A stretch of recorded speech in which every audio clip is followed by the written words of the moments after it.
Here, and we are going to see a continuation of what we were looking into last week, and it is more about the symbols and signs and the creatures and everything that is used in the Bible to reveal God's kingdom.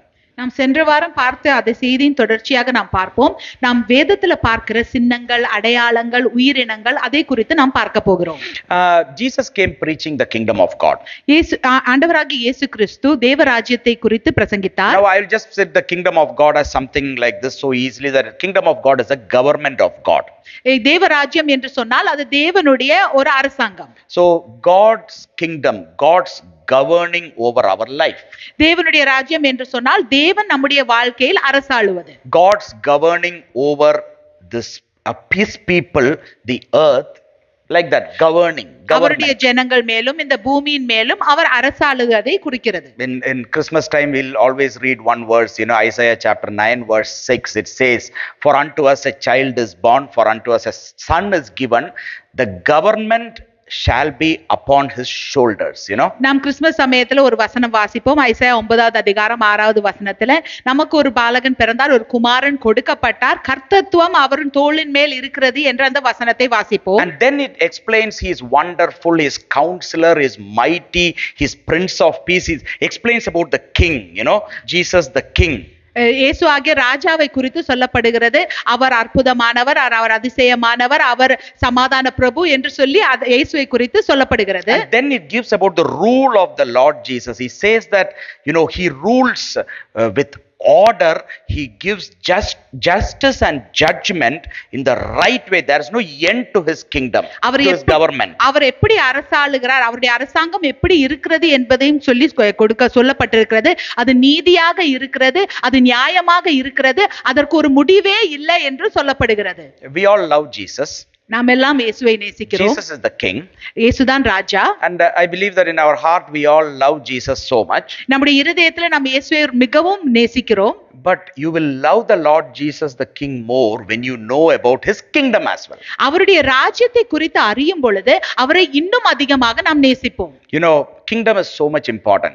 ராஜ்யம் மிகவும் முக்கியம். See, for example, I don't know as an example, I'll give you it might be a funny example. ஒரு உதாரணமா ஒரு சுவாரஸ்யமான ஒரு உதாரணத்தை சொல்லுகிறேன். Think of a girl who wants to get married. ஒரு திருமணம் செய்ய போகிற ஒரு பெண்ணை குறித்து நினைத்து பாருங்கள். She wants a king. அந்த பெண் ஒரு ராஜா வேண்டும் என்று நினைக்கிறாள். I'm not saying a king as in king. அவங்க வர்ற ஆம்பளை ராஜா மாதிரி, அவங்க வாழ்க்கையில ராஜா, the man who is going to come into his life.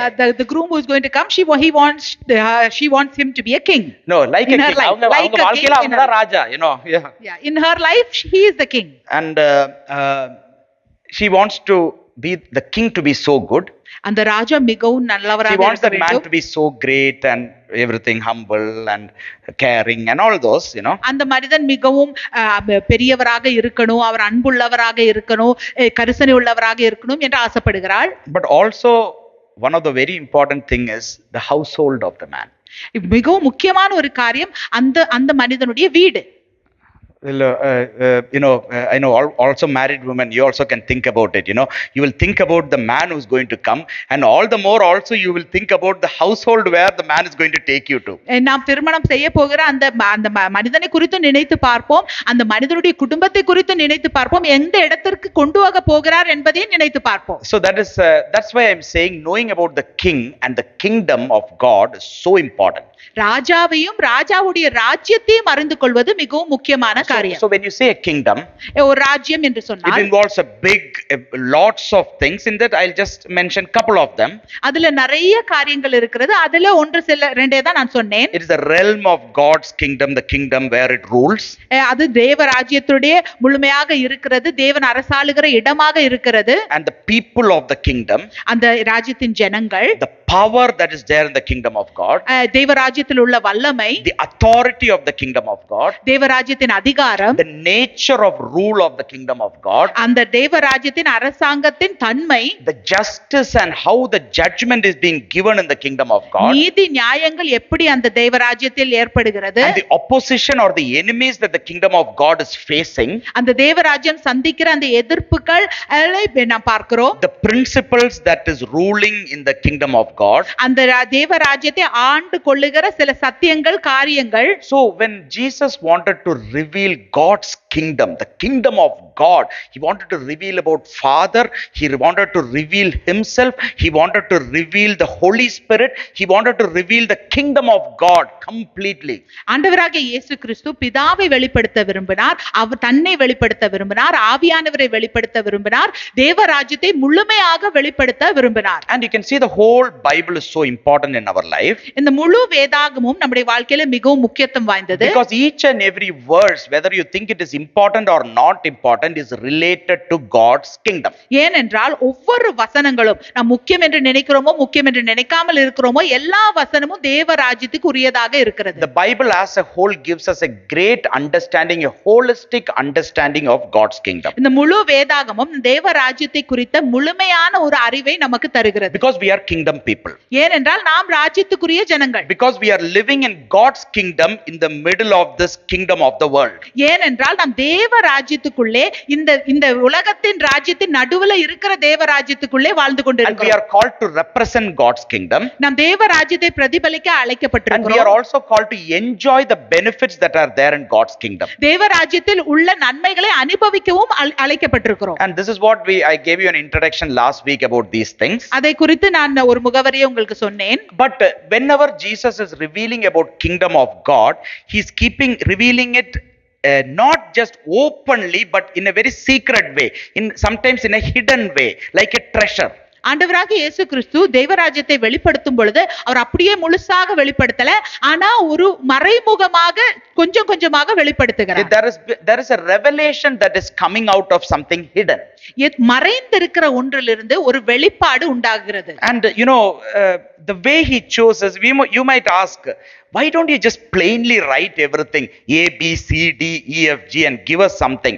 Why do you now compare the kingdom of God to a mustard seed, compare it to a leaven, compare it to like parable of sower, compare it like different ways, lots of signs and symbols what the kingdom of God is compared to. ஏன் தேவராஜ்யத்தை குறித்து வெளிப்படையாக சொல்லக்கூடாது A, B, C என்று வெளிப்படையாக சொல்லலாமே? ஏன் கடுகு மணியை போல என்று சொல்ல வேண்டும்? ஏன் அந்த விதைக்கிறவனுக்கு ஒப்பானது என்று சொல்ல வேண்டும்? இப்படியான அடையாளங்களையும் சின்னங்களையும் ஏன் சொல்ல வேண்டும் என்று நாம் கேட்கலாம். And about revealing about himself itself, we would have thought that Jesus will come and say, I am the Messiah. Go and say everywhere that I am the Messiah, I am the Son of God, I am God. Reveal as much as possible, maximum shout out so much and reveal to as many people so that many people will know that he is the Messiah. அவரை குறித்து வெளிப்படுத்தும் பொழுதே நாம் சொல்லலாம், நான் தான் மெசாயா, நான் தான் தேவகுமாரன், நான் தான் எல்லாவற்றுக்கும் அதிபதி, நானே தேவன் என்று சொல்லி எல்லா இடத்திலேயும் போய் அறிக்கை இடலாம் தானே என்று நாம் சொல்லலாம். But he chose situations, he chose circumstances, he chose in what way to reveal himself, and also there is something hidden and secretive in it. ஆனால் அவர் சூழ்நிலைகளை தெரிந்து கொண்டார், அவர் காரியங்களை தெரிந்து கொண்டார், எப்படியாக தன்னை வெளிப்படுத்த வேண்டும் என்று பல காரியங்களை அவர் தெரிந்து கொண்டு அவர் மறைமுகமாக தன்னை வெளிப்படுத்தினார். Jesus told, who do you think I am? To the disciples he asked. சீஷர்களை பார்த்து கேட்டார், நான் யார் என்று நீங்கள் நினைக்கிறீர்கள் என்று கேட்ட பொழுது, they told, you are the Son of God, you are the Christ, the Messiah. Peter told, நீங்க தான் தேவகுமாரன், நீங்களே கிறிஸ்து என்று பேதுரு சொன்னார். Now then Jesus is saying to him, saying that don't go and say to others that I am the Messiah. இயேசு பேதுருவை பார்த்து, நீ மற்றவங்க கிட்ட போய் அதை சொல்லாதே, நான் தான் மெஸ்ஸியான்னு சொல்லாதே என்று இயேசு சொல்றார். For example, in all the three, it's there in Matthew chapter 16, 20, Mark chapter 8, 29, 30, Luke chapter 9 verse 20, 21. மத்தேயு, மார்க், லூக் இந்த எல்லா அதிகாரத்திலையும் இயேசு இந்த பதிலை சொல்லுகிறார். Jesus healed the leper and told not to go and say it to anyone. குஷ்டரோகியை சுகமாக்கின பொழுது இயேசு சொன்னார், யாரிடமும் போய் சொல்லாதே என்று. Even the demons were praising God. He is saying that demons are saying you are the Son of God. He is now saying don't say this to anyone. பிசாசுகள் கூட இயேசுவை பார்த்து நீங்க தான் தேவகுமாரன் என்று சொன்ன பொழுது இயேசு சொன்னார், இதை வெளியில போய் சொல்லாதே என்று. But you can see that whenever Jesus wanted to reveal something about him, he also had a hidden a secretive message that was so curious to the people, and he revealed it in a very different way. இயேசு தன்னை குறித்து வெளிப்படுத்த நினைக்கும் போது எல்லாம் அங்கே ஒரு மறைமுகமான ஒரு காரியம் இருந்தது, ஒரு ரகசியமான காரியம் இருந்தது. அது ஒவ்வொரு மனுஷங்களையும் தூண்டத்தக்க ஒரு காரியமாக He இருந்தது. spoke in parables. அவர் உவமையிலே பேசினார். He kindled the hunger and thirst of the people, மனுஷனுடைய பசி தாகத்தை தூண்டி விட்டார். to know what is it, அது என்ன என்று அறிந்து கொள்ள. and out of the hunger and thirst, when they go and ask him what it is, he gave the answer. அந்த பசி தாகத்தோடு கூட அவரிடம் போய் என்ன என்று கேட்ட பொழுது அவர் பதிலை கொடுத்தார். Parable of the sower, one example. அந்த விதைக்கிறவனின் உவமை. He told about the whole parable to the people. அந்த முழு உவமையும் அந்த ஜனங்களிடம் இயேசு And the சொன்னார். disciples came and asked, you know what, why do you speak in parables? No one is understanding it. I told you last time. They are saying no one is understanding it, but they are actually saying, I didn't understand, you explain to me. சீஷர்கள் சொன்னார், இந்த உவமை என்ன என்று யாருக்கும் புரியவே இல்ல, யாருக்கும் புரியலன்னு சொன்னா அவங்களுக்கும் புரியல, அதனாலதான் கேக்குறாங்க. You know, I told you, it is பக்கத்து இலைக்கு சாம்பார் மாதிரி. அவங்களுக்கு சாம்பார் போடுங்க அப்படின்னு சொன்னா நமக்கு தான் சாம்பார் வேணும், அதான் பிரச்சனை. That is like if we want some food, we are saying instead of directly saying give it to me, you are saying give it to my neighbor so that we can also get it. I always at home I will say, just like that, if I want to eat something, I'll say there is sweets in the fridge, there is crisp there, everything I'll say to the kids, as if they want, but I want those things. என்னோட வீட்ல எனக்கு ஏதாவது சாப்பிடணும்னு இருந்தா உடனே நான் சொல்லுவேன் ஃப்ரிட்ஜ்ல ஸ்வீட் இருக்கு, கிறிஸ்ப் அங்க இருக்கு, பிள்ளைங்க கிட்ட சொல்லுவேன், ஆனா எனக்கு தான் வேணும் அது. How many of you does that? Well, I'm only the bad person. Okay, good, okay. But you can see that God is the one, Jesus himself is the one who goes and speaks about these parables and secrets to these people and create a hunger and thirst in them. இயேசு தாமே போய் இந்த உவமைகளை ஒவ்வொரு ஜனங்களுக்குள்ள பேசி இடம் பேசி அவங்களுக்குள்ளே பசியையும் தாகத்தையும் உண்டு So பண்ணுகிறார். God is the one who is creating a hunger and thirst in you for God himself. He is the one who creates it. தேவனுக்காக உள்ள பசி தாகத்தை நமக்குள்ளே உருவாக்குவது தேவன்தான். But then he waits and sees அவர் பொறுத்திருந்து பார்க்கிறார் what you are allowing that hunger and thirst in you to do.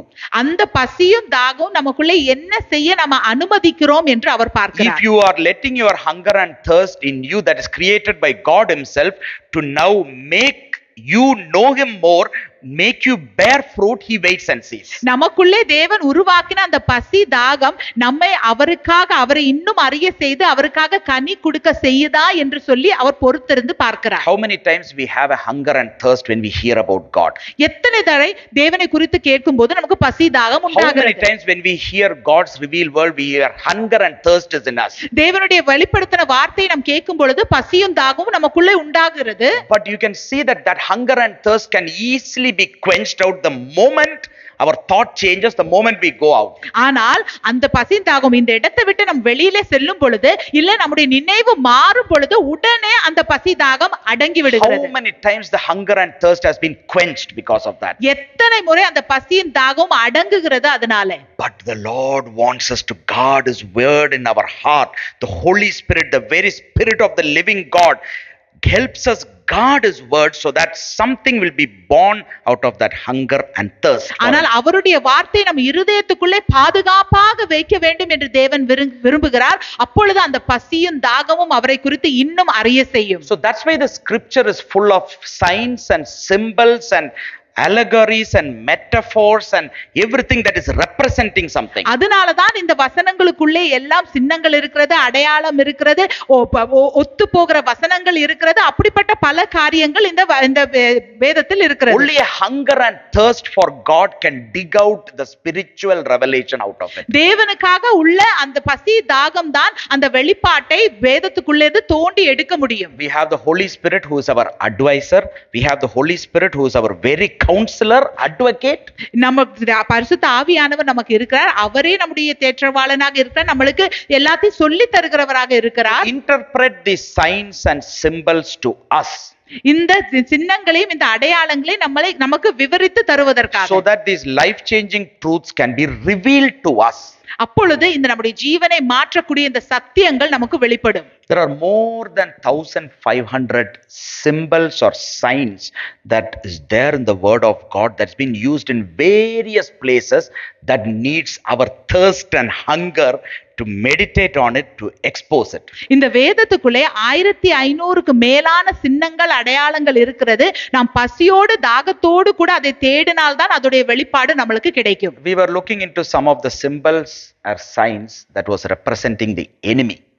எதிரியை குறித்து உள்ள சின்னங்களை அடையாளங்களை நாம் சென்ற வாரம் About பார்த்தோம். the opposition to God's kingdom. What are the symbols and signs of the various signs and symbols that the Lord uses? தேவன் ராஜ்யத்துக்கு எதிராக இருக்கிற அந்த எதிரியின் எத்தனையோ சின்னங்கள் அடையாளங்கள் இருக்கிறது. அதை குறித்து நாம் சென்ற வாரம் பார்த்தோம். The greatness of our God cannot be revealed without revealing the enemy. நம்முடைய தேவனுடைய மகிமையை அந்த எதிரியை வெளிப்படுத்தாமல் வெளிப்படுத்த முடியாது. Or the fullness of greatness of God is revealed all throughout the word of God by revealing who the enemy is. தேவ வல்லமையின் முழுமையை தேவன் எப்படி வெளிப்படுத்துறார் என்றால் அவருடைய எதிரியை வெளிப்படுத்தது மூலமாக அவர் வெளிப்படுத்துகிறார். Right from beginning you can see very different parables, incidents. You see the greatness of God was revealed through David and Goliath, for example. ஆதியிலிருந்தே நாம் பார்த்தோம் என்றால் தாவீது கோலியாத் மூலமாக தேவனுடைய மகிமையை அவர் All வெளிப்படுத்தினார். throughout the Israelite, the kingdom of God, you can see the enemies being revealed and then God showing who he is and how he is victorious, how he empowers his people, and in every of this situation the enemy has been revealed so that you can see the greatness of God with fullness.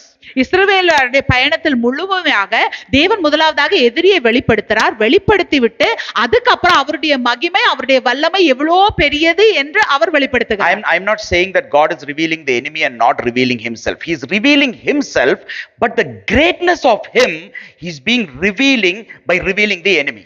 தேவன் அவரை வெளிப்படுத்தாம எதிரியை மட்டும் வெளிப்படுத்துறார் என்று நான் சொல்லவில்லை. ஆனால் தேவன் அவரையும் வெளிப்படுத்துறார். எதிரியை வெளிப்படுத்தும் பொழுது அவருடைய வல்லமையின் மகத்துவத்தை நமக்கு காண்பிக்கிறார். He that is in us is greater than he that is in the world. இந்த உலகத்தில் இருப்பவனை காட்டிலும் நம்முடைய எனக்குள்ளே இருக்கிற தேவன் பெரியவர். Amen. Amen. Praise the Lord. Praise the Lord. So you will only appreciate good when you see the bad. தீமையை பார்க்கும் பொழுதுதான் நாம் நன்மையை குறித்து இன்னும் அறிவோம். You know, all the people were in darkness and blindness, and when the light was going to be revealed, when the darkness and blindness was there, the light showed its full power, its fullness. குருட்டுத்தன்மையும் இருளும் இருந்த பொழுது அந்த பிரகாசம் வந்த பொழுது அப்பொழுதுதான் அந்த பிரகாசத்துடைய அருமையை அவர்கள் அறிந்தார்கள். Many of these signs and symbols about the enemy is shown to us so that God wants to show and reveal to us the enemy whom we are facing. எதிரியை குறித்தான சின்னங்களை அடையாளங்களையும் தேவன் வெளிப்படுத்துகிறார். ஏனென்றால் நாம் சந்திக்கிற எதிரி யார் என்று நாம் அறிந்திருக்க வேண்டும். The Lord is victorious. The Lord is above everything, but he reveals the enemy to us and he is showing who God is in comparison to the enemy. நம்முடைய தேவன் ஜெயம் கொண்டவராக இருக்கிறார். ஆனால் அவர் எதிரியை வெளிப்படுத்துறார். அப்பொழுது நமக்கு தெரியும் எப்படி அவர் எதிரியின் மேல் ஜெயம் கொண்டார் என்று. Many a times, பல வேளையில many backslide, பல பேர் பின்வாங்கி போறார்கள். many lose hope in life, நம்முடைய வாழ்க்கையில நம்பிக்கை இழந்து விடுகிறார்கள். many accept defeat தோல்வியை ஏற்றுக்கொள்கிறார்கள் because they are not aware of the enemy. ஏனென்றால் அவர்களுக்கு எதிரியை குறித்து தெரியாது. When they are not aware of the enemy, they are not able to see God. But when they are aware of the enemy, they will see how great the Lord is.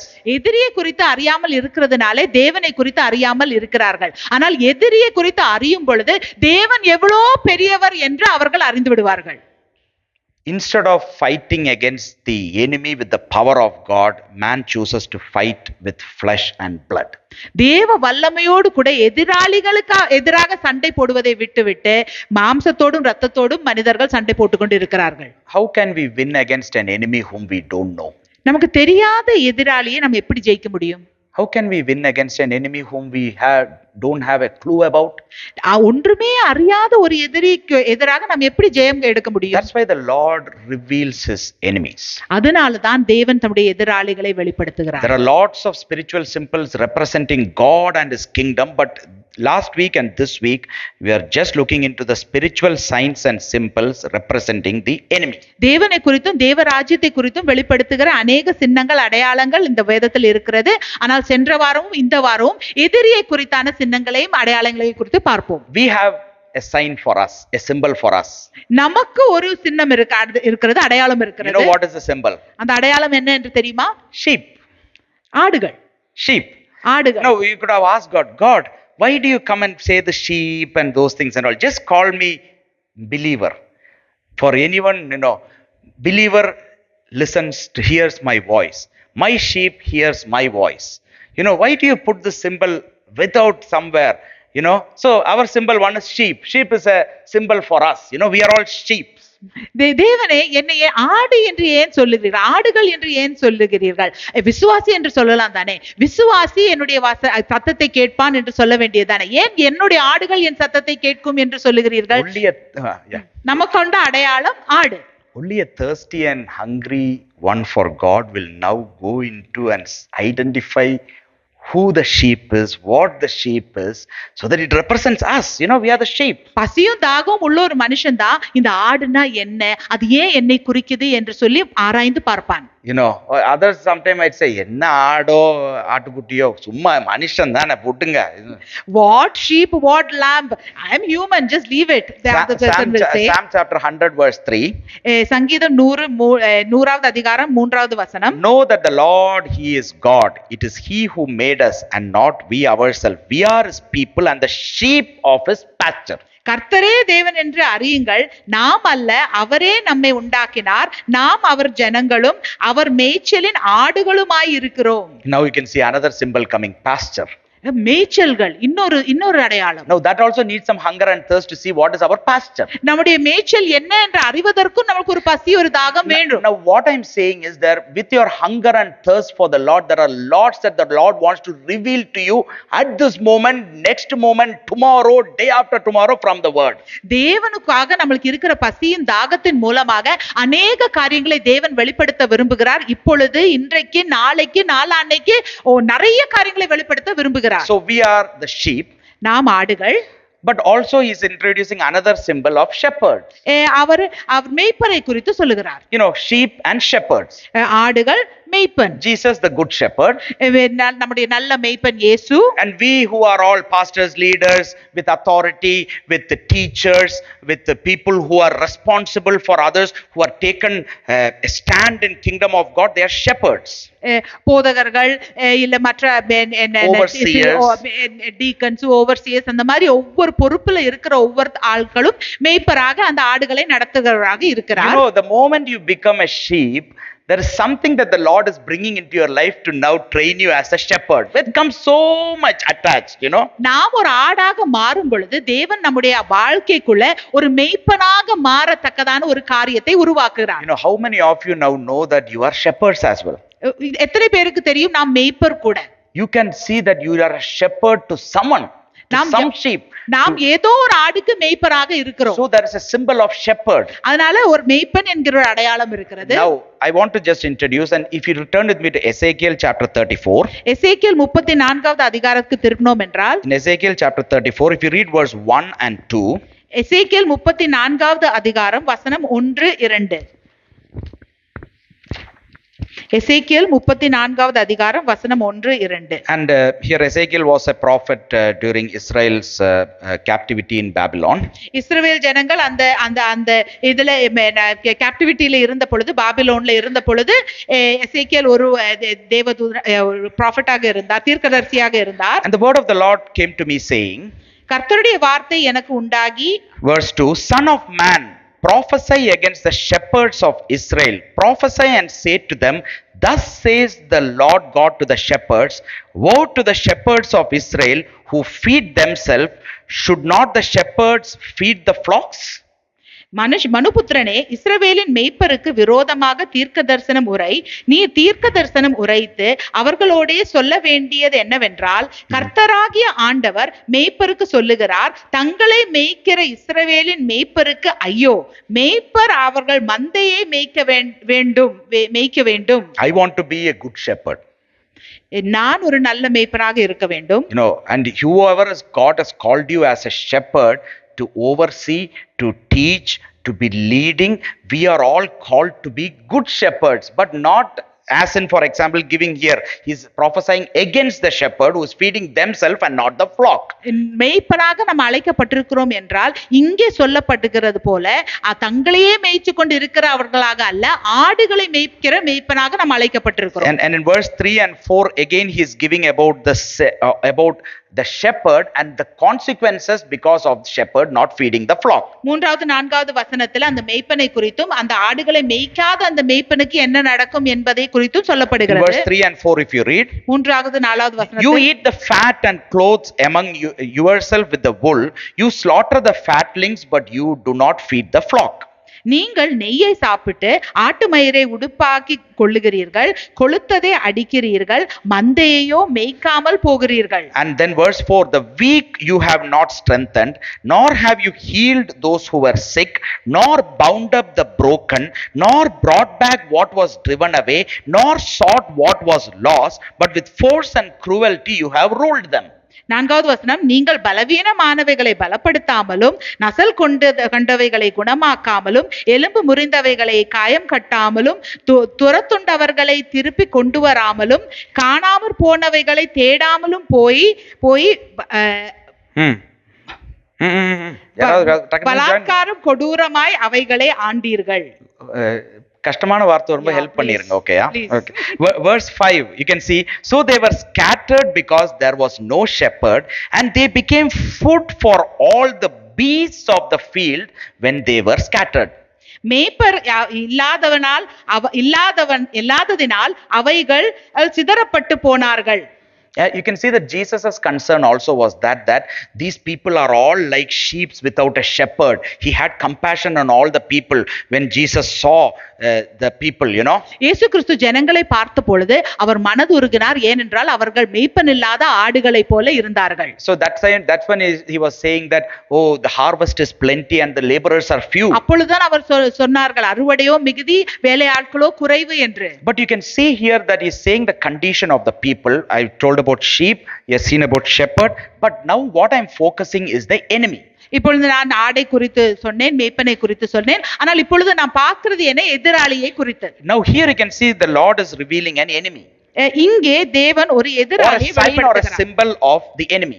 இங்கே ஒரு எதிராளியின் ஒரு சின்னத்தை, அடையாளத்தை தேவன் வெளிப்படுத்துகிறார். In verse 5 we see, so they were scattered because there was no shepherd and they became food for all the beasts of the field when they were scattered. மேய்ப்பன் இல்லாததினால் அவைகள் சிதறுண்டு போயின, சிதறுண்டு போனவைகள் காட்டு மிருகங்களுக்கெல்லாம் இரையாயின.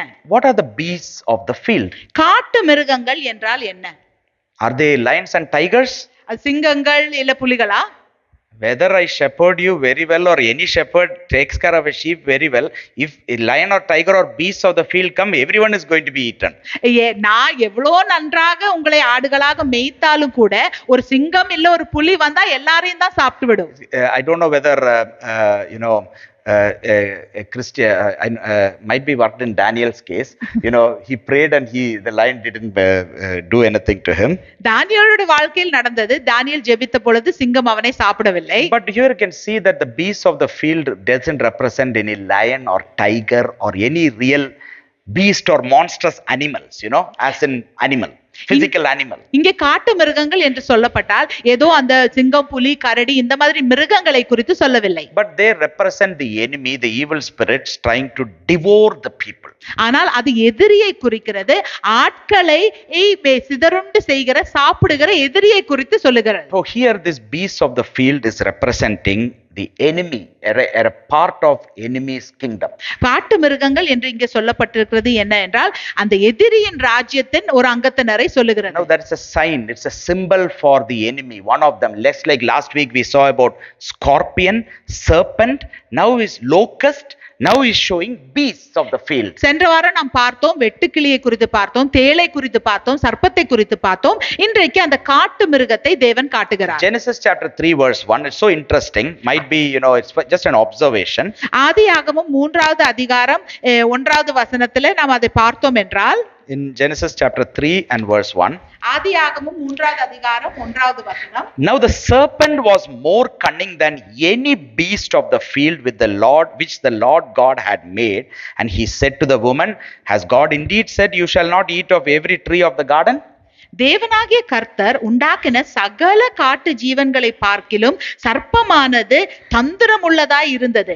அது ஸ்திரீயை நோக்கி, நீங்கள் தோட்டத்தில் உள்ள சகல விருஷங்களின் கனியையும் புசிக்க வேண்டாம் என்று தேவன் சொன்னது உண்டோ என்றது. Now the serpent was more cunning than any beast of the field. காட்டில் உள்ள மிருகத்தை, எல்லா மிருகத்தை பார்க்கிலும் சர்ப்பம் தந்திரம் உள்ளதாக இருந்தது. Now if you see, what did this serpent represent? இந்த சர்ப்பம் எதை குறிக்கிறது? You know, you all know that the spiritual symbol or spiritual sign of this serpent is the Satan. Is Satan very one who is going to tempt Adam and Eve? You know, நமக்கு தெரியும் இந்த சர்ப்பம் சாத்தானை குறிக்கிறது. இந்த சர்ப்பம் தான் ஆதாமையும் ஏவாளையும் சோதிக்க and it was போகிறது. more cunning அது மிகவும் தந்திரம் வாய்ந்ததாக than இருந்தது. any other beast of the field. சகல காட்டு ஜீவனங்களை பார்க்கிலும் அது தந்திரம் உள்ளதாக இருந்தது. Now, what did this beast of the field, who was less cunning than the serpent, represent? அந்த சர்ப்பத்தை விட தந்திரம் குறைந்ததான இந்த காட்டு மிருகங்கள் எதை குறிக்கிறது?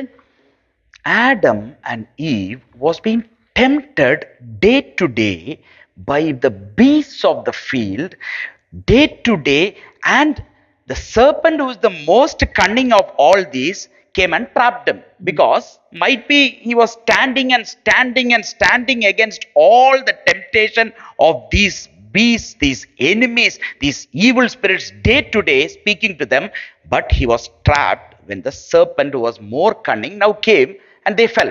இந்த காட்டு மிருகங்கள் எல்லாம் ஒவ்வொரு நாளும் ஆதாமையும் ஏவாளையும் சோதித்துக் கொண்டே இருந்தது. ஆனால் ஆதாமும் ஏவாளும் அதற்கெல்லாம் எதிர்த்து நின்று கொண்டே இருந்தார்கள். ஒரு நாளைக்கு இந்த மிகவும் தந்திரம் வாய்ந்த அந்த சர்ப்பம் வந்து இவர்களை மாட்டிவிட்டது. You know, when the enemy wants to defeat someone, will he come alone or will he come with all his strength or his army? ஒரு எதிராளி நம்மை தோற்கடிக்க நினைக்கும் பொழுது அவன் தனியாக வருவானா, இல்ல அவனுடைய சேனையோடு கூட வருவானா? When you are going to fight with someone, will you not look at his size? நாம் யாரோடு கூட சண்டை போட போறோம் என்றால் அவனுடைய அந்த சைஸை நாம் பார்ப்போம். You know, if the man is like this, we will go with one person. எனக்கு இவனே போதும் அப்படின்னு போயிடுவோம். அந்த மனுஷன் ரொம்ப சின்ன ஒரு மனுஷனாக இருந்தா எனக்கு இவனே போதும், I am sufficient for him, we'll say and we'll go. நல்ல பெரிய சைஸ் வாட்ட சாட்டமா இப்படி எல்லாம் வெச்சு மசில்ஸ் எல்லாம் வெச்சிட்டு இருந்தாங்கன்னா you will take an army with you. If they are really very well built and if they are very muscular, we will take a whole army. Now for Adam and Eve, the serpent who was most cunning of all the animals now came and spoke to him and they fall into the trap. எல்லா மிருகங்களை பார்க்கிலும் தந்திரம் வாய்ந்த அந்த சர்ப்பம் வந்து ஆதாமோடு ஏவாளும் கூட பேசும் பொழுது அவர்கள் விழுந்து விட்டார்கள். You can turn with me now to Mark chapter 1.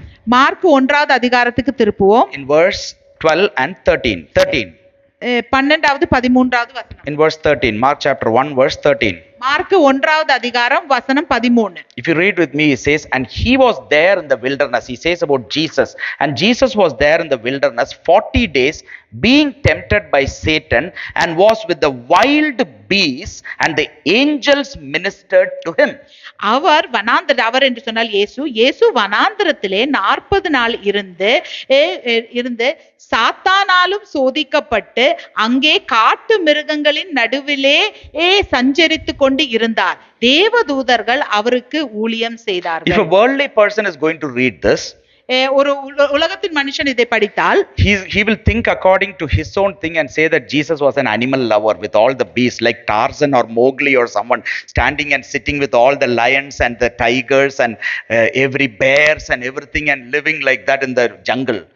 ஏதோ இயேசு வந்து மிருகங்களை எல்லாம் நேசித்து டார்சன் இல்ல மோக்லியை போல அந்த சிங்கம், புலி, கரடி, குரங்கு இதுங்களோடு கூட எல்லாம் சந்தோஷமா காட்டுல வாழ்ந்து கொண்டிருக்கிறார்கள் என்று நினைப்பார்கள். But for you and me, it's a spiritual sign or a symbol that Jesus was being tempted by Satan, but day to day he was being tempted by the beasts of this field, the ones who are tempting him day to day, and the angels were ministering to him at that point. ஆனா உங்களுக்கும் எனக்கும் தெரியும் இது ஒரு அடையாளம் என்று. ஒவ்வொரு நாளும் சாத்தான் தன்னுடைய சேனைகளாகிய இந்த மிருகங்களோடு கூட இயேசுவை சோதித்துக் கொண்டே இருந்தார்கள் ஒவ்வொரு நாளும். So this here, the people were tempted by the beasts of the field, as in Ezekiel, the scattered people were tempted by the enemy, the beasts of the field. அது எசேக்கியேல்ல பார்த்தது போல இந்த சிதறுண்ட ஜனங்கள், இந்த ஆடுகள் காட்டு மிருகங்களால சோதிக்கப்பட்டு கொண்டு இருந்தார்கள். In Deuteronomy chapter 7, உபாகமம் 7வது அதிகாரம் in verse 22 to 24, 22 லிருந்து 24வது வசனம். here God is speaking to the Israelites who are going to enter the promised land.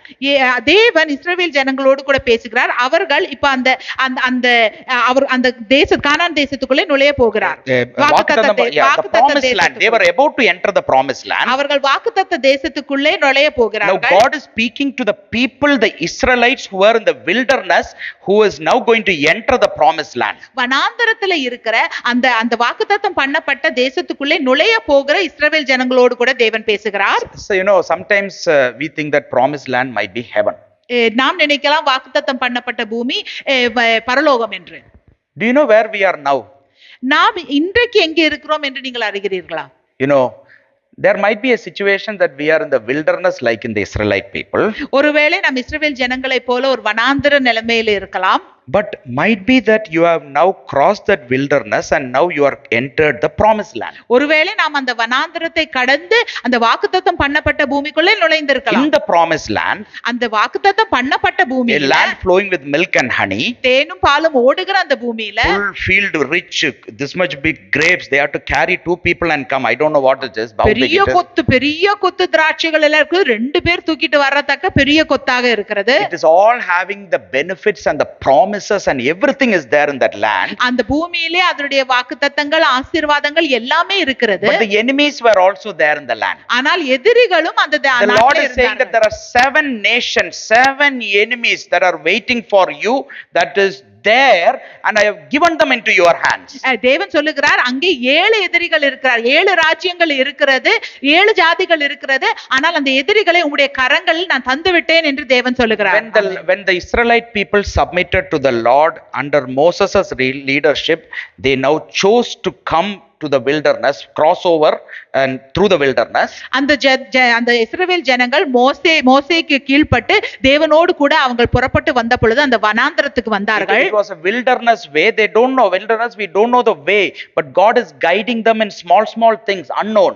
வனாந்தரத்துல அவங்களுக்கு வழிகள் தெரியாது, ஆனால் தேவன் அவர்களை ஒவ்வொரு சிறிய காரியத்துல வழி நடத்தி கொண்டு வருகிறார். Sometimes our Christian life will be in that situation. சிலவேளை நம்முடைய கிறிஸ்தவ வாழ்க்கையும் அப்படி இருக்கலாம். We have now seen the Lord Jesus, we have received him as the personal savior. நாம் ஆண்டவராகிய இயேசு கிறிஸ்துவை கண்டுகொண்டோம், நம்முடைய சொந்த இரட்சகராக அவரை ஏற்றுக்கொண்டோம். Day to day, without even we knowing, you can see that the Lord is guiding us. We don't know what to do, but somehow somewhere God is just guiding us in special ways. ஒவ்வொரு நாளும் நாம் அறியாமலே தேவன் பல காரியங்களை நம்ம வழி நடத்தி கொண்டு இருக்கிறார், விசேஷ விதமாக வழி நடத்தி கொண்டு வருகிறார். Then we start trusting in God's promises. We now start living our life day to day in God's promise. That's a promised land. We have now entered. We are trusting God's promise. We are thirsty for God's promise. We are knowing the God's promises. So we have entered the promised land. அப்பொழுது நாம் தேவனுடைய ஒவ்வொரு வாக்குத்தத்தங்களின் மேலும் நம்பிக்கை வைக்கிறோம். அந்த வாக்குத்தத்தங்களை நம்பி நாம் ஒவ்வொரு நாளும் நடக்கிறோம். அப்பொழுது அந்த வாக்குத்தத்தம் பண்ணப்பட்ட இந்த தேசத்துக்குள்ளே நாம் நுழைந்து விடுகிறோம். Day to day we are waiting for the Holy Spirit to speak to us. Day to day we are waiting for God to speak to us, give to us the word, the promise on which we day to day walk. ஒவ்வொரு நாளும் நாம் தேவனுடைய வாக்குத்தத்தத்தை பெற்றுக்கொள்ள ஆவலோடு கூட இருக்கிறோம். ஒவ்வொரு நாளும் தேவ வார்த்தையை கேட்க ஆவலோடு கூட இருக்கிறோம். அந்த வாக்குத்தத்தத்தை பெற்றுக்கொண்டு அந்த நாள்ல நாம் நடக்க ஆவலோடு கூட இருக்கிறோம். You might be in the promised land. You are in the promised land. அப்பொழுது நாம் வாக்குத்தத்தம் பண்ணப்பட்ட அந்த தேசத்துல இருக்கிறோம். But your enemies are different.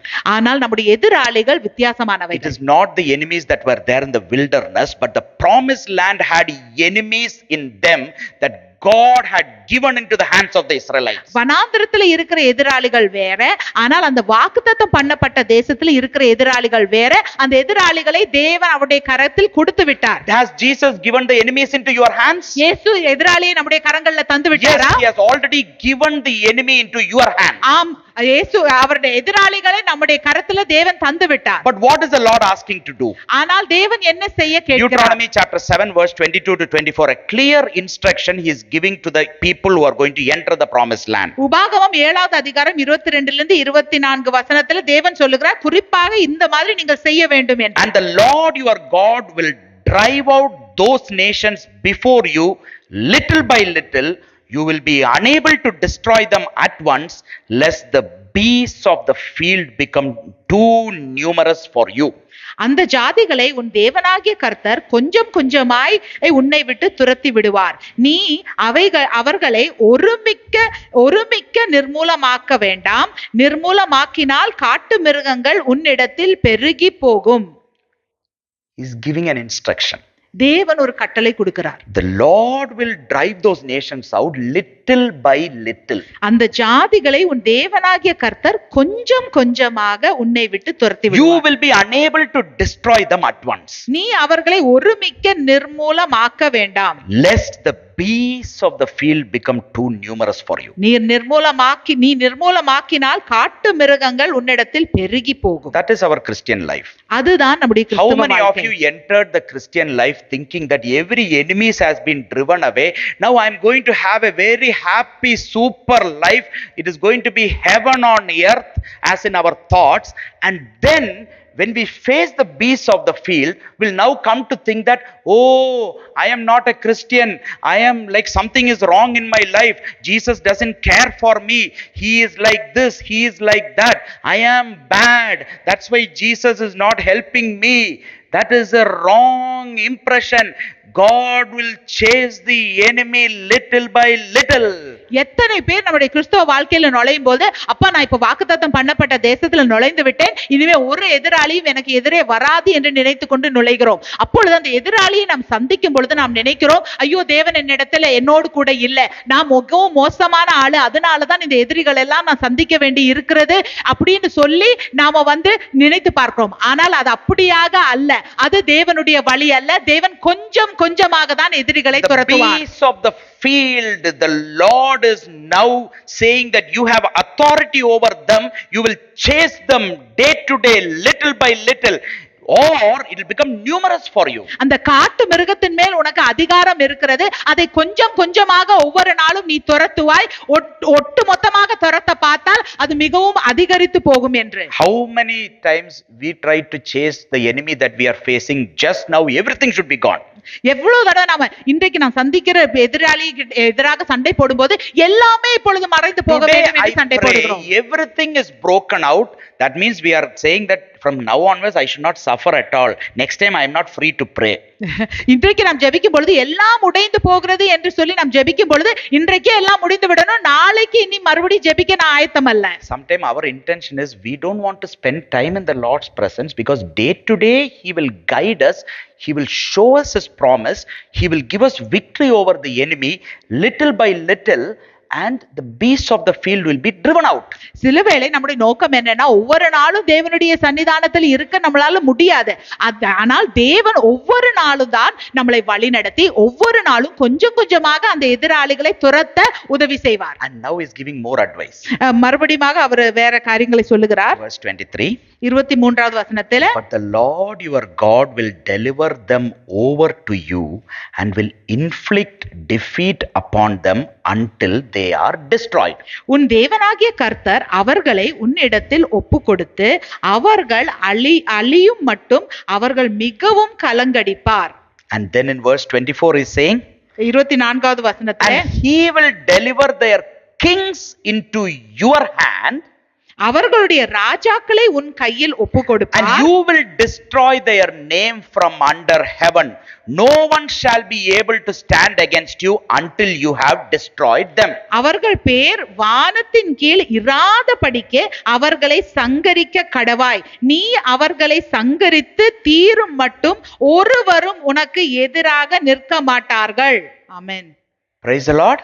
Praise the Lord. The Lord is saying, I will deliver, I will destroy them in verse 23. But in verse 24 is saying, He will give the kings into your hands and you will destroy them.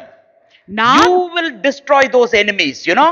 நான் ஒப்பு கொடுப்பேன், நான் விடுவிப்பேன் என்று 23வது வசனத்துல தேவன் சொல்லுகிறார். ஆனால் 4வது வசனத்துல சொல்றார், அவருடைய ராஜாக்களை உம்முடைய கரத்துல ஒப்பு கொடுப்பேன், அந்த ராஜாக்களை நீங்கள் நீ சங்கரிப்பாய் என்று தேவன் சொல்லுகிறார். Jesus has already destroyed the enemy Satan and his army on the cross of Calvary. இயேசு சாத்தானையும் அவருடைய சேனையும் கல்வாரி சிலுவையில ஏற்கனவே சங்கரித்தார். And he has given us power and authority to now bring that destruction into pass in your and my life in this earth, in this world. உங்களுடைய என்னுடைய வாழ்க்கையில அவர் எடுத்த அந்த வெற்றியை அவர் கொண்டு வருகிறார், அவருடைய அதிகாரத்தின் மூலமாக, வல்லமையின் மூலமாக. In Deuteronomy chapter 7, the same chapter verse 2 is saying, உபாகமம் 7வது அதிகாரம் வசனம் 2ல அவர் சொல்லுகிறார், and when the Lord your God delivers them over to you, the enemy's name is given in verse 7, first verse, and when the Lord your God delivers them over to you, you shall conquer them and utterly destroy them. You shall make no covenant with them nor show mercy to them. அந்த எதிராளிகளை உன் தேவனாகிய கர்த்தர் உன்னிடத்தில் ஒப்பு கொடுக்கும் போது அவர்களை முறிய அடித்து அவர்களை சங்காரம் பண்ண கடவாய், அவர்களோடே உடன்படிக்கை பண்ணவும் அவர்களுக்கு இரங்கவும் வேண்டாம். You shall conquer them. அவர்கள் மேல் வெற்றி சிறக்க பண்ணுவார். How many of us know that we are more than conquerors through him, the son Jesus, who loved us? நாம் ஜெயால் இன்னும் மேற்கொள்ளுகிறவர்களாக இருக்கிறோம் நம் ஆண்டவராகிய இயேசு கிறிஸ்துவின் மூலமாக. Jesus has won the victory. ஆண்டவராகிய இயேசு கிறிஸ்து ஜெயம் கொண்டிருக்கிறார். And delivered the enemies into our hand. அந்த எதிராளிகளை நம்முடைய கரங்கள்ல கொடுத்திருக்கிறார். So that you can go and conquer and destroy them. இப்பொழுது நாம் போய் அவர்களை ஜெயித்து சங்கரிக்கலாம். Finally, my brethren, சகோதரரே, be strong in the Lord கிறிஸ்துவுக்குள்ளே பல வல்லமையோடு கூட and in the power of his might. அவருடைய வல்லமையின் சத்துவத்திலே தரித்திருங்கள். Put on the whole armor of God. அந்த சர்வாயுத வர்க்கத்தை தரித்துக் கொள்ளுங்கள். So that you may be able to stand against the deceptions or the wiles of the enemy. அப்பொழுது சாத்தானுடைய சூழ்ச்சிக்கு எதிராக நாம் நிற்க முடியும். Amen. Amen. There are lots of beasts of the field who are there to devour flesh.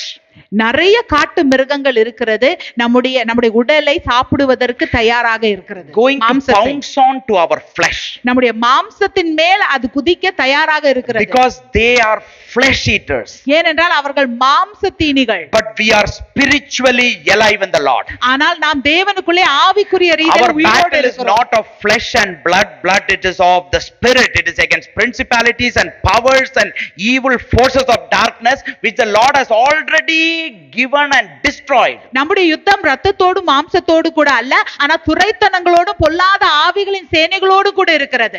How many of us can walk confidently in your Christian faith when you know that you have power over the enemy and you can conquer the enemy? நம்முடைய எதிராளியின் மேல் நமக்கு வல்லமை உண்டு, அதிகாரம் உண்டு, அவனை மேற்கொள்ள முடியும் என்று தெரிந்தால் எப்படி நாம் தைரியத்தோடு கூட நடக்க முடியுமா? Amen.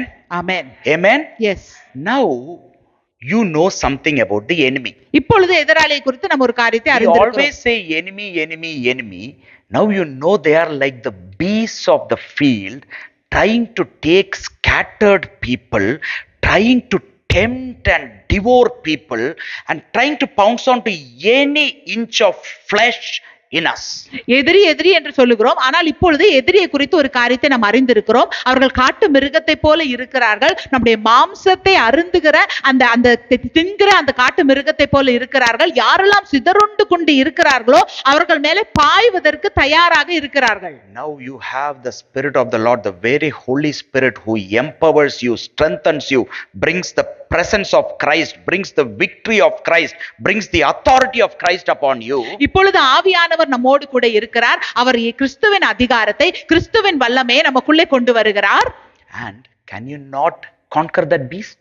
இப்பொழுது அந்த மிருகத்தின் மேலே, அந்த காட்டு மிருகத்தின் மேல் நாம் ஜெயம் கொள்ள முடியாதா? Can you not devour or conquer those devouring beasts of the field? அந்த காட்டு மிருகத்தை, அந்த மாம்சத்தை தின்கிற அந்த காட்டு மிருகத்தின் மேல நாம் ஜெயம் கொள்ள முடியாதா? This is a spiritual sign or a symbol of the enemy that the Lord is giving us. What a revelation. இதுதான் தேவன் நமக்கு தருகிற ஒரு வெளிப்பாடு, அந்த நம்முடைய எதிரியை குறித்து உள்ள ஒரு அடையாளம். And then he is giving another sign for the enemy. இன்னொரு அடையாளத்தையும் எதிரியை குறித்து Mark தேவன் chapter தருகிறார். 4 verse 2 to 4. மார்க் 4வது அதிகாரம் வசனம் 2 இருந்து 4 It வரைக்கும். is a parable of the sower. அப்போது அந்த விதைக்கிறவன் அந்த உவமையாக இருக்கிறது. The sower goes and sows the seed in the field. அந்த விதைக்கிறவன் போய் அந்த தோட்டத்திலே அந்த விதையை விதைக்கிறான். In Mark chapter he taught them by many parables. Listen, behold, a sower went out to sow. Verse 4, and it happened as he sowed that some seed fell by the wayside, and the birds of the air came and devoured it. Mark 4 3வது வசனம், கேளுங்கள், விதைக்கிறவன் ஒருவன் விதைக்க புறப்பட்டான். அவன் விதைக்கையில் சில விதைகள் வழி அருகே விழுந்தது, ஆகாய பறவைகள் வந்து அதை பட்சித்து போட்டது. So you can see here that the seed is the word of God, a symbol. விதை ஒரு தேவ வசன வார்த்தை, அது ஒரு அடையாளம். If you had directly told word of God, it is fine. Now he is giving another symbol for it, saying it is a seed. தேவ வசனம் என்று நேரடியாக சொல்லவில்லை, ஆனால் ஒரு அடையாளத்தை சொல்லி விதை என்று சொல்லுகிறார். No, that is for us, our hunger and thirst to now explore that. நம்முடைய பசி தாகத்துல நாம் அதை ஆராய்ந்து பார்க்க வேண்டும். That is why it's a revelation. அதனால தான் அது ஒரு வெளிப்பாடு. Now he says the birds of the air came and picked the seeds that was fell on the wayside. அவர் சொல்லுகிறார், ஆகாயத்து பறவைகள் வந்து அதை பட்சித்து போட்டது. What are the birds of this air?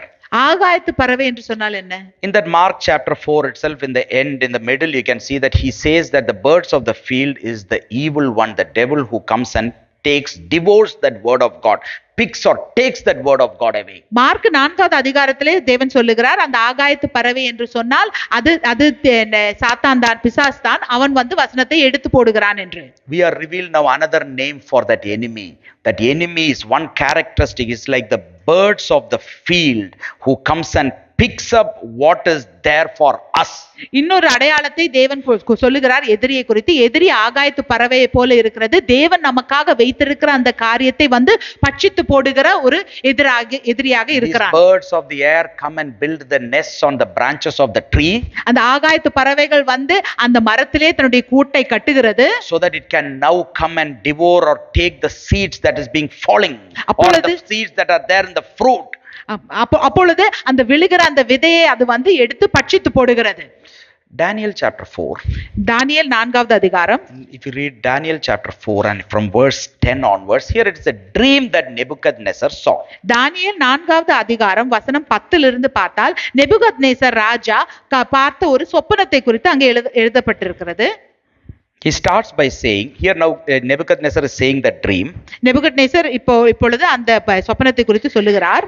Verse 10, these were the visions of my head, of my head while on my bed. I was looking, and behold, a tree in the midst of the earth, and its height was great. The tree grew and became strong. Its height reached to the heavens, and it could be seen to the end of all the earth. 10வது வசனம் 10 and 11. 10-11, நான் படுத்திருந்த போது என் தலையில் தோன்றின தரிசனங்கள் என்னவென்றால், இதோ தேசத்தின் மத்தியிலே மிகவும் உயரமான ஒரு விருட்சத்தை கண்டேன். அந்த விருட்சம் வளர்ந்து பலத்து தேசத்தின் எல்லை பரியந்தமும் காணப்படத்தக்கதாக அதிக உயரம் வான பரியந்தம் எட்டினது. Verse 12, it comes now. It says, its leaves were lovely, its fruit abundant, and it was food for all. The beasts of the field found shade under it. The birds of the heavens dwelt in its branches, and all flesh was fed from it. 12வது வசனம், அதன் இலைகள் நேர்த்தியும் அதன் கனி மிகுதியுமாயிருந்தது. எல்லா ஜீவனுக்கும் அதில் ஆகாரம் உண்டாயிருந்தது. அதன் கீழே வெளியின் மிருகங்கள் நிழலுக்கு ஒதுங்கினது. அதன் கொம்புகளில் ஆகாயத்து பட்சிகள் தாபரித்து சகல பிராணிகளும் அதனால் போஷிக்கப்பட்டது. But in verse 14 now he says, he cried aloud and said this from heaven above, the word of the Lord. It says, chop down the tree and cut off its branches, strip off its leaf and scatter its fruits. Let the beasts get out from under it and the birds from its branches. Verse 15, nevertheless leave the stump and the roots in the earth. 14வது வசனத்துல வானத்திலிருந்து ஒரு பெரிய சத்தம் கேட்டது. அவன் உரத்த சத்தமிட்டு, இந்த விருட்சத்தை வெட்டி இதன் கொம்புகளை கத்தரித்து போடுங்கள், இதன் இலைகளை உதிர்த்து இதன் கனிகளை சிதறடியுங்கள், இதன் கீழ் உள்ள மிருகங்களும் அதன் கொம்புகளில் உள்ள பட்சிகளும் போய்விடட்டும். ஆனால் இதன் வேராகிய அடிமரம் பூமியில் இருக்கட்டும். This shows a spiritual man of God, but with worldliness ruling the life. இது ஒரு ஆவிக்குரிய மனிதனை பிரதிபலிக்கிறது. ஆனால் அவன் ஆவிக்குரிய மனிதன் தான், ஆனால் இந்த லௌகீக காரியம் அவனை ஆண்டு கொண்டு இருக்கிறது. It is the symbol of Babylon, the spiritual symbol, which is the worldly church. அது பாபிலோனுடைய ஒரு அடையாளமாக இருக்கிறது. அது உலகத்தின் சபையாக இருக்கிறது. You can see that we might grow high and high and high. We might be, our trees and leaves and fruits all might be coming. We are just reaching. We might think everything that, everything is going well, worldly, this. But the birds are building their nests in the branch. The beasts of the field is now coming and having a good time under the shade of your very tree. நாம் உயர வளரலாம், நம்முடைய இலைகள் எல்லாம் நேர்த்தியாக இருக்கலாம், நம்முடைய கனிகள் எல்லாம் மிகுதியாக இருக்கலாம். ஆனால் இந்த காட்டு மிருகங்கள் எல்லாம் நமக்கு கீழே வந்து வசிக்கிறது. இந்த ஆகாயத்து பறவைகள் எல்லாம் நமக்கு மேலே கூடு கட்டி வாழ்ந்து கொண்டிருக்கிறது. The birds of the air that wants to take the seed away from us. நம்மிடத்தில் இருந்து தேவ வசனத்தை, அந்த விதையை எடுத்து போடுகிற ஆகாயத்து பறவை வந்து உட்கார்ந்து கொண்டிருக்கிறது. The base of the field which is having a very undisturbed time under our branches. நம்முடைய கிளைகளுக்கு கீழே அந்த காட்டு மிருகங்கள் சுகமாக வாழ்ந்து கொண்டிருக்கிறது. Now the Lord is saying, come and cut every branch, take every leaf, take every fruits off, and leave only the main part, the stump, the very important root and stump. Leave it there. ஆனால் தேவன் இப்ப சொல்லுகிறார், எல்லா இலையும் எடுத்து போடு, எல்லா கனிகளையும் எடுத்து போடு, எல்லாவற்றையும் கத்தரித்து போடு, ஆனால் அந்த வேரை மட்டும் அங்கே விடு என்று. In John, Gospel according to John, the word says, who are the branches? யோவான் சுவிசேஷத்துல கிளைகள் யார் என்று சொல்லப்பட்டிருக்கிறது. We are the branches. நாம் தான் கிளைகள். And the Lord is the vine. Lord Jesus is the vine. நம்ம ஆண்டவராகிய இயேசு கிறிஸ்துவே திராட்சை கொடியாக இருக்கிறார். And God the Father is the vine dresser. பிதாவாகிய தேவன் அந்த தோட்டக்காரராக இருக்கிறார். He prunes the vine. அவர் அந்த திராட்சை செடி அவர் கத்தரிக்கிறார். He prunes the branches so that it gives more fruit. அந்த கிளைகளை அவர் கத்தரிக்கிறார், அது இன்னும் கனி கொடுப்பதற்காக. The very stem is the Jesus, the Lord Jesus. அங்கே அந்த திராட்சை கொடி அது இயேசு. The Lord is now instructing to go and cut the tree and leave only the part where the Lord Jesus is.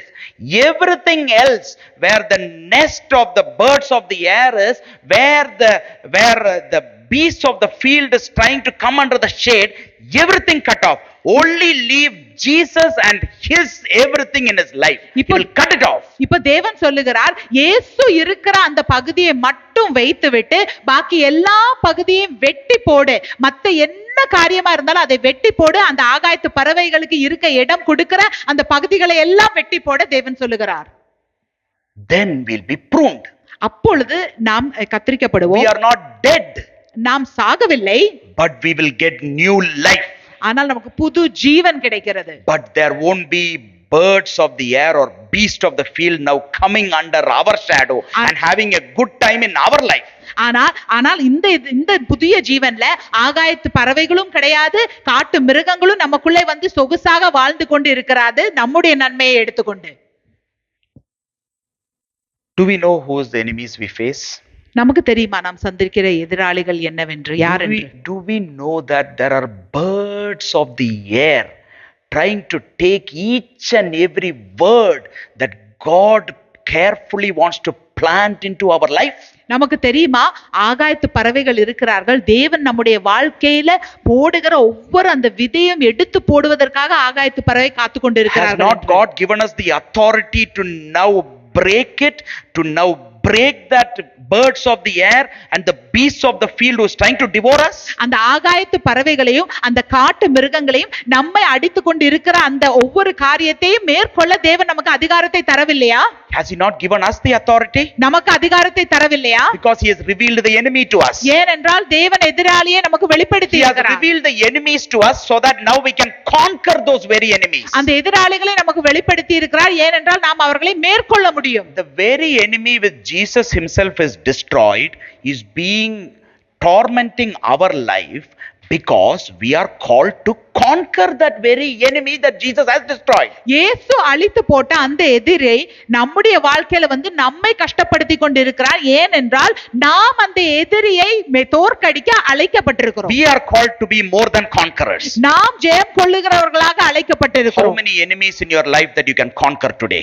நம்முடைய வாழ்க்கையில எத்தனை எதிராளிகளை நாம் ஜெயம் கொள்ள So முடியும்? that now we can walk in the power of the Lord, the very purpose, the very battle that God has called us for. அப்பொழுது நாம் தேவ வல்லமையோடு கூட நடக்க முடியும். தேவன் எந்த நோக்கத்துக்காக எந்த யுத்தத்துக்காக நம்மை அழைத்தாரோ அதிலே நடக்க முடியும். He has called us for great plan. தேவன் நம்மை பெரிய திட்டத்துக்காக அழைத்திருக்கிறார். But the enemy is well aware of that plan. ஆனால் எதிராளிக்கு அந்த திட்டத்தை குறித்து தெரியும். God is not going to worry or be afraid about enemy knowing the plan because he has made us more than conquerors of the enemy. அந்த எதிராளிக்கு அந்த திட்டத்தை அறிந்திருக்கிறது, அதை குறித்து தேவனுக்கு கவலை இல்லை, ஏனென்றால் தேவன் நம்மை மேற்கொள்ளுகிறவர்களாக வைத்திருக்கிறார். How many of us want God to give a plan for your life, hiding it from the enemy? எத்தனை பேர் நினைக்கிறீர்கள் தேவன் எனக்கு உன்னுடைய வாழ்க்கைக்கு ஒரு திட்டம் தர வேண்டும், ஆனால் எதிரி இடத்திலிருந்து அது மறைத்து வைக்க வேண்டும் என்று? Hide it from the enemy and give me a plan so that the enemy won't know and plan will be executed in my life. எனக்கு ஒரு திட்டத்தை தாங்க, ஆனா எதிரிக்கு மறைத்து விடுங்க, ஏனென்றால் அப்பொழுது அந்த திட்டம் என்னுடைய வாழ்க்கையில நடக்கும். Why should we who belong to God's kingdom and represent God's kingdom think this way? தேவ ராஜ்யத்துக்கு உரியவர்கள், தேவ ராஜ்யத்தை பிரதிபலிக்கிற நாம் ஏன் இந்த மாதிரி நினைக்கிறோம்? Rather than walking in the power and the authority of the Lord Jesus, Jesus didn't send anyone out in his name without giving them power and authority. நாம் இயேசு கிறிஸ்துவின் வல்லமையில் அதிகாரத்திலே நடக்கிறோம். இயேசு கிறிஸ்து தன்னுடைய வல்லமையும் அதிகாரத்தையும் கொடுக்காமல் யாரையும் வெளியே அனுப்பவில்லை. Do you know that everyone that Jesus sent out to go 2 by 2, 70, how many ever people were given power and authority? They were not taught sometimes how to preach, but they were given power and authority over all the enemy. ஆண்டவராகிய இயேசு கிறிஸ்து ரெண்டு பேராக 70 பேரை அனுப்பும்போது யாரெல்லாம் அனுப்பினாரோ வல்லமையும் அதிகாரத்தோடு கூட தான் அனுப்பினார். எப்படி பிரசங்கிப்பது என்று சொல்லி கொடுத்து அனுப்பவில்லை, ஆனால் வல்லமையும் அதிகாரத்தோடு கூட அனுப்பினார். Amen. Amen. Amen. Praise the Lord. Let's stand to our feet today and we'll just submit to the Lord and we'll just glorify the Lord, his very kingdom. நாம் எழுந்து நின்று நம்முடைய வாழ்க்கையை தேவனுக்கு ஒப்பு கொடுப்போம். நம் தேவனுக்கு மகிமை செலுத்துவோம், அவருடைய ராஜ்யத்துக்கு மகிமை செலுத்துவோம். Today should be a day in your life that Satan will see him falling, his schemes falling, the things that he is trying to deceive in your life being broken in the mighty name of Jesus. இன்றைக்கு சாத்தான் நம்முடைய வாழ்க்கைக்கு வைத்திருக்கிற ஒவ்வொரு திட்டங்களும் விழுவதை நாம் காண வேண்டும். அவருடைய தந்திரங்கள் எல்லாம் உடைந்து போவதை நாம் இன்றைக்கு காண வேண்டும். We are going to bring the enemy as a footstool to our Lord Jesus. நம்முடைய தேவனுடைய பாதத்துக்கு கீழே அந்த எதிராளியை நாம் கொண்டு வர போகிறோம். Jesus is waiting up in heaven until the enemies are made his footstool. அந்த எதிராளிகள் எல்லாம் தேவனுடைய பாதப்படி ஆகும் வரைக்கும் தேவன் காத்து கொண்டிருக்கிறார். And today God has given us this wonderful opportunity to bring the enemies tormenting us to the footstool of our Lord Jesus. இன்றைக்கு தேவன் நமக்கு ஒரு அருமையான தருணத்தை தந்திருக்கிறார். நம்மை கஷ்டப்படுத்தி கொண்டிருக்கிற எதிராளிகளை தேவனுடைய பாதத்துக்கு கீழே கொண்டு வருவதற்கு. Let us all just lift up our voice and just glorify the Lord today. Just praise him. Just lift your voice and just praise him. அவரை துதிப்போம். Oh, hallelujah. Lord, we just want to praise you. ராத்திரா பலி தராபோ. ஆமாண்டவரே, உம்மை நாங்க துதிக்கிறோம், ஸ்தோத்திரிக்கிறோம், வாழ்த்துகிறோம், மகிமைப்படுத்துகிறோம். Lord, we lift your name on high, oh Father. Lord, your word says, oh Father, that when you are lifted up, you will draw many unto you, oh Father. So today we lift your name on high, oh Father, above every principalities and kingdom and powers. He that is in us is greater than he that is in the world. You have given us power and authority. You have given us, Lord, your very spirit. Oh, the spirit of peace, the spirit of wisdom, the wisdom of power, in the mighty name of Jesus. Lord, to trample over every scorpions and serpents and over all the power of the enemy. We break it in the mighty name of Jesus. By the blood of Christ, oh Father. By the blood of Christ, oh Father. By the word of the testimony. Lord, today, Lord, we unleash the word of the Lord against every obstacle that is being faced, oh Father. Whatever is tormenting people's life, the birds of the air, the beasts of the field, that is, Lord, putting people down, that is tormenting and oppressing people. We break it in the mighty name of Jesus, Lord. Oh, Spirit of the living God, let your word spread, oh Father. Let your word flood into people's, Lord. God, empower your children's lips and tongues, oh Father, so that they'll prophesy, Lord, against every obstacles in the mighty name of Jesus. Oh, speak out the word of the Lord today. Speak out against your enemy. Oh, Rasidara Libo, you don't have just a God who is not powerless, but he is powerful. His word, he is majestic, he is above everything. Today, whatever is there in the darkness, bring it to the light, bring it to the light, bring it to the light. Let the light deal with the darkness. Let the light deal with the darkness. Lord, shine upon your church. Lord, shine upon your people. Lord, flood your word. Let the Spirit of the living God, oh Father, flow upon your children today, oh Father. Lord, everything that devil tries to cause, oh Father, every deceptions, we break it in the mighty name of Jesus. Every deceptions, oh Father, unknown things that are happening, they reveal to your children, oh Father. Let the enemies that he face, oh Father, let the David know the Goliath, oh Father. Let the David know the Goliath that is being faced, oh Father. Every oppression of the enemy that is being revealed by the Lord, oh, show to your children, oh Father. Let every birds of the air that is trying to take, oh Father, steal and kill and destroy, oh, be revealed in the mighty name of Jesus. Abundant life, oh Father. We know, Lord Jesus, that you are the one who brings abundant life, oh Father. Life beyond what we can ask or expect. So touch your dear children, oh Father, right from the youngsters to the elders to the children. Lord, come upon your people, oh Father. Let the power of the Lord, oh Father, at the union with Christ today, we are seated with you. We are walking in the power and authority of you. Lord, with this time, oh Father, over every name of this earth, against everything that is there in this age, oh Father, we break its power. We bind it in the mighty name of Jesus. Oh, hallelujah. Every works of the devil, we break it in the mighty name of Jesus. You have given us power over all the powers of the enemy, oh Father. Oh Lord, at this time, let you, Lord, increase, oh Father. Let you, Lord, increase, oh Father. Let the revelation about you, the light shine upon your people. Lord, let hunger and thirst be poured upon the people. Let hunger and thirst for your word, hunger and thirst for you, grow and grow and grow and grow, oh Father. Lord, your word says, oh Father, those who drink of the water that I give, you will never thirst, you will never be hungry. Lord, feed your children today, Lord, so that, Lord, they'll go with the power of the Lord. They will go, oh Father, with this confidence and satisfaction that you are the Lord above everything, oh Father. There is nothing that we need to be afraid. We blow, oh Father, everything that comes against you, oh Father, because we, Lord, serve a mighty God. We serve a mighty God. Lord, we don't want to leave, oh Father. We don't want to, Lord, put you down in our thoughts, in our mind, in our ignorance, oh Father. Lord, reveal yourself, oh Father. Lord, the thirsty, who is thirsty, come unto me. Oh, out of his heart will flow rivers of living water. Rivers of living water through your heart. Rivers of living water through your belly that will flow over. Lasidaba, Paralado, Sadaralibo. Lord, let your will be done on our life, in this earth, in our very life, as it is in heaven. Lord, I pray, where, Lord, your heavenly will, you are good. You have planned everything, even before we were formed in our mother's womb, Lord. You have planned. Bring it, Lord, into our life. As we open up, as we submit, as we surrender to the very presence of the Lord today. Lord, bring your will, oh Father.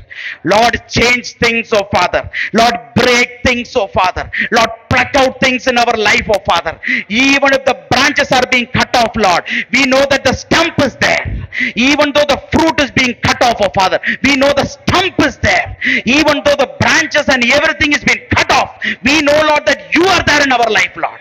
We go from here, Lord, only with you in our life, Lord. We go from here, Lord, only with you in our life, Lord. Nothing beyond that, Lord, in the mighty name of Jesus. Everything that places, Lord, trust in all the worldly things, in all the worldly stuff that is trying to take your place, oh Father, we break it in the mighty name of Jesus. We consciously, oh Father, give complete control over you. We willingly, oh Father, give complete control to you, Lord. Lord, we belong to you, but we give ourselves to you, Lord. Everything that belongs in me, that is of you, we give it to you, Lord. We just submit, Lord. Surrender, Lord. We pray, Lord, for lives, Lord. We live for lives, families, children. Lord, bless them, Lord. Bless them, Lord. Have compassion over your children, Lord. The Lord of mercy.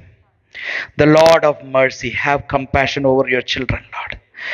Lord, we thank you, Lord. We cannot stand a single moment without your grace, without your merciful face shining upon us. How can we stand, Lord? Lord, every lofty things that are there in us, Lord, be broken in the mighty name of Jesus. Today we submit, Lord, every high things that are standing against you, where the kingdom of God, we submit to you, Lord. We submit to you, Lord. We submit to you, Lord. The Lord who reveals the enemy to us, oh Father. Lord, above all, we just glorify you, the Lord over all our enemies, Lord. Sadarabola. Hallelujah.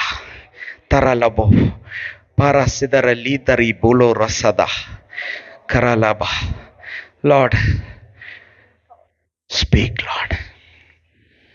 We confess your word, Lord. We confess your word, Lord. We just submit to you, Lord. With peace and joy. The kingdom of God, Lord, is of righteousness, peace, and joy. We, Lord, receive the very spirit of peace, the very fruit of the spirit, joy. Lord, righteousness rules your kingdom. Lord, we just want to thank you, Lord. Thank you, Lord, for the joy of your kingdom. Thank you, Lord, for the peace that is there in your kingdom. Thank you, Lord, for the justice and judgment and good and righteousness that is there in your kingdom. We just, Lord, give you glory, Lord. How great are you? How majestic are you? How glorious are you, Lord? Whatever goes one way, whatever turns around, oh Father, no one can separate us from the love of Christ. No one can separate us from the joy of the kingdom. No one can separate us from the peace of the Lord that is there in the kingdom. Lord, I just want to thank you, Lord. We just want to glorify your name. We just want to magnify you. We surrender completely today, Lord. We pray, Lord, for lives, Lord. Lord, who are surrendering to you today, even for the first time, Lord. Lord, we pray, oh Father, you will use your dear children, Lord. Like how you used your prophet Isaiah, Lord, in a mighty way, oh Father. Humble beginnings, but we never know where we are going. Humble beginnings will have a great end. So today we submit to the humble beginnings. Anyone who wants to submit your life to the Lord Jesus today, just say, Lord, I submit to the humble beginnings that you give me, Lord. I submit to the humble beginnings, Lord, in the mighty name of Jesus. In the mighty name of Jesus, that we can stand, Lord. We can stand strong in your kingdom, Lord. We stand strong in your very spirit. We stand strong in your very word, oh Father. We know, Lord, that the battle belongs to you. The battle belongs to you, Lord. We are more than conquerors. Lord, we stand, Lord, as ambassadors, as conquerors. We won't let the birds of the air pick this from us, Lord.